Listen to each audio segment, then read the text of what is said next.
going on to Somiya. Thank you very much for coming in.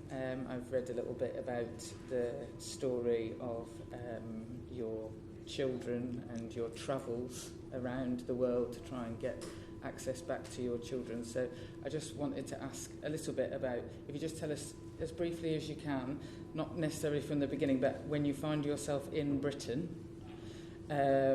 your ex-partner is a British citizen, yes. Is that correct? And so are my children.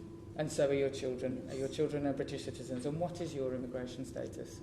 Currently, we have applied for to remain in the country as a parent, and we are waiting for the Home Office to make a decision. It's been 8 months so far, and I am relying on support from Southall Black Sisters because I do not have access to public funding, and I'm subjected to no recourse to public fund due to my immigration status. Yeah.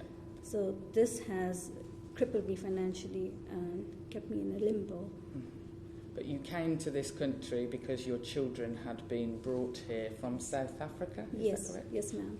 From South Africa. Your children have been brought here from South Africa. And do you currently have access to your children?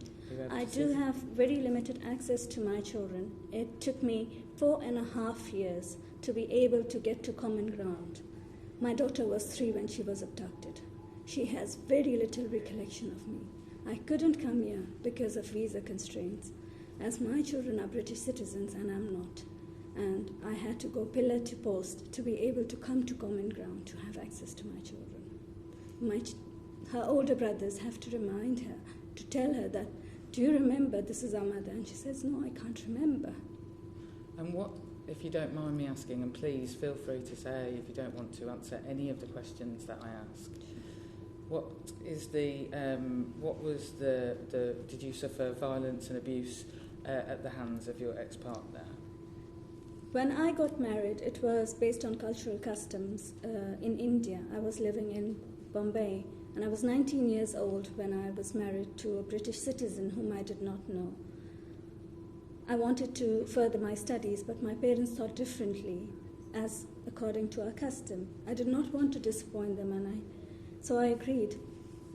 My idea of marriage was quickly shattered because it was not long before I began to feel that I was married to be a slave. I was the housemaid. I was there for him to use an object to have babies. I was the nanny. I was the nurse.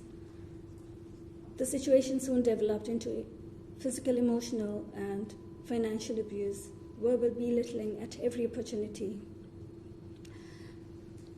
My ex-husband had total financial control over me. He controlled every aspect of my life.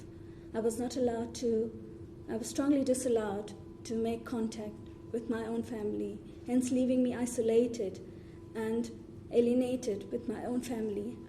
I was not allowed to have friends. I was not allowed to work outside of the house except for their family business. And I remained in the marriage because of the constant threats that if I would not conform and do as they say, my children would have been taken away from me. Mm-hmm. And because of the fear of losing my children, I remained in the marriage, which lasted for 12 years. Do you think that is a common thing for women in your situation, to stay in a marriage? It is common. Usually a lot of women, due to the fear of losing their children, mm-hmm. and due to the fear of facing humiliation in society, and mm-hmm. they remain in the marriage because they're constantly reminded that if you do not conform, there will be repercussions. And so now you're here in Britain, you have limited access through the family courts, presumably, to have access to your children. You're fighting your immigration status. And how long have you been in the immigration system, if you don't mind me asking? 8 months now. But I would also like to tell everybody, it took me 3 years to get to the United Kingdom. My children and I have been living this ordeal for 4.5 years. My daughter was 3, she's 7 today. And I have 2 older children, 15 and 14 years, respectively. And when you have interacted with services in the United Kingdom, do you feel that they understand the issue of abandonment or the issue of across borders women being, I'm afraid to say I have seen lots of cases of women abandoned as part of a pattern of domestic abuse and their children removed. Do you think that there's an understanding of you as a victim of domestic abuse? Not really, because there is lack of awareness. Abandonment of spouses. Even though we are married to British citizens living abroad, we are not having any rights to remain in the country. So it took me 3 years to try and understand how could I get on common grounds with my children. So there is lack of awareness. People do not know how to deal with convoluted cases such as this one. And this has hampered, and I've lost a lot of precious time with my own children. So much so that they are alienated, and it's going to be very hard work to be able to re-establish my life with my children.